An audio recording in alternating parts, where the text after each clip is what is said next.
ದೇಶದಲ್ಲಿರ್ತಕ್ಕಂತಹ ಎಲ್ಲ ವಿಧದ ಹೋರಾಟಗಳನ್ನ ಹತ್ತಿಕ್ಕುವಂತಹ ಪ್ರಯತ್ನವನ್ನ ಬಿಜೆಪಿ ಸರ್ಕಾರ ಮಾಡ್ತಾ ಇದೆ.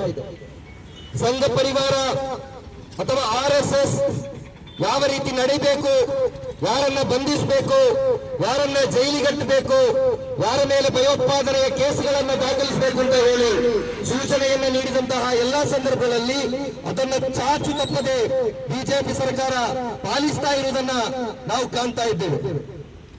ಇದೀಗ ಈ ಬಂಧನ ಯಾಕಾಗಿದೆ ಅಂತ ಹೇಳಿದ್ರೆ, ಇಡೀ ದೇಶದಲ್ಲಿ ವಕ್ಫ್ ತಿದ್ದುಪಡಿ ಕಾಯ್ದೆಯನ್ನ ವಿರೋಧಿಸಿಕೊಂಡು Social Democratic Party of India ತನ್ನ ಹೋರಾಟವನ್ನ ತೀವ್ರಗೊಳಿಸ್ತಾ ಇದೆ. ಈ ಹೋರಾಟದ ತೀವ್ರತೆಯನ್ನ ಸಹಿಸಲಾಗದಂತಹ ಬಿಜೆಪಿ ವಕ್ಫ್ ವಿರುದ್ಧದ ಹೋರಾಟವನ್ನ ತಡೆಯುವ ಸಲುವಾಗಿ, ಹೋರಾಟವನ್ನ ಹದ್ದುಬಸ್ತಿಗೆ ತರುವ ಸಲುವಾಗಿ ಇವತ್ತು ನಮ್ಮ ರಾಷ್ಟ್ರೀಯ ಅಧ್ಯಕ್ಷರನ್ನ ಬಂಧನ ಮಾಡಿದ್ದಾರೆ.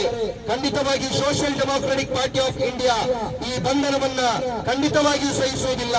ಈ ಬಂಧನದ ವಿರುದ್ಧ ವಕ್ಫ್ ತಿದ್ದುಪಡಿ ಮಸೂದೆಯ ಹೋರಾಟಕ್ಕಿಂತಲೂ ತೀಕ್ಷ್ಣವಾದಂತಹ ಹೋರಾಟವನ್ನ Social Democratic Party of India ಇಡೀ ದೇಶದಲ್ಲಿ ಸಂಘಟಿಸುತ್ತಿದೆ.